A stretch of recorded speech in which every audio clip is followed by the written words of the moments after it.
Sunscreen siyo ikuraho ama dark spot. Niba kandi wari witezeho ko izagukuraho ama dark spot, uruhu rwawe uri kurutinza, urimo urata igihe. Reka mubwire ukuri benshi batazakubwira kuri sunscreen. Abantu benshi batekereza ko sunscreen ariyo ikuraho ama dark spot, ariyo gisubizo kuri dark spot, ariko sunscreen ifite akazi kayo kamwe gusa. Mu kanya uramenya akamaro ka sunscreen neza, binagufashe guhindura uburyo ki wayifataga. In a world where beauty's prized, Yaqueli's here, we've got the guide. For skin so radiant, pure and bright, we'll be your partner day and night. Sunscreen ikora iki? Sunscreen ifite akamaro ko kurinda uruhu rwawe imirasire y'izuba. Kandi iyo utirinze imirasire y'izuba, uzana dark spot cyangwa zikiyongera. Uruhu rurangirika. Ibiheri biri ku ruhu rwawe bishobora gusiga ama dark spot. None uruhu rwawe rusaza vuba.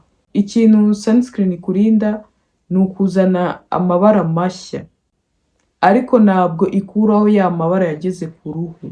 Nizere ko iyo ncamake ubwayo imaze kukumvisha akamaro ka sunscreen neza. Ikindi kintu sunscreen izakurinda ni uko ya mavuta yawe akesha, ya mavuta yawe ari kugukuraho dark spot, kuba yagusigira amabara. Kubera ko amavuta yose akesha, amavuta yose abrighteninga, lighteninga, niyo yaba arimo akantu gatoya cyane gakesha, yongera ibyago byo kuba uruhu rwawe rwatwikwa n'izuba. Iyo rero udakoresheje sunscreen kandi wisize ayo mavuta arimo akantu gakesha, bituma uruhu rwawe ama dark spot atavaho, ahubwo akomeza kuba umukara cyane. Wakoreshaga sunscreen yonyine wizeye ko izagukuraho ama dark spot, nizere ko wasobanukiwe.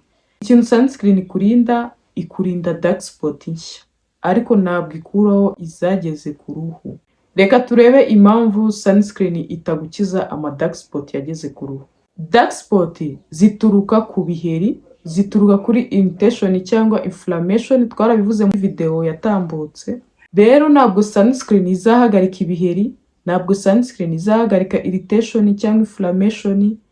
Icyo sunscreen izakurinda ko inflammation n'ama irritation byakwiyongera. Izakiza bya bimenyetso byageze ku ruhu. Mbese ni nko kwirinda ko uruhu rwawe rwakomereka, ariko ntabwo yarinda igikomere cyageze ku ruhu.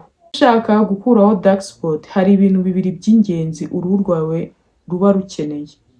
Ibyo bintu ni ibihe rero? Icya mbere ni ingredients brightening. Izi nizo zikemura ikibazo nyamukuru uruhu rwawe rufite. Ukeneye vitamin C cyangwa alpha-arbutin cyangwa licorice root, cyangwa ukenere tranexamic, ukenere niacinamide cyangwa retinol. Mbese ikintu icyo ari cyo cyose kibrighteninga nicyo ukeneye. Izo ingredients zikuraho ama dark spot nizo ukeneye, nizo zituma uruhu rwawe rusa neza.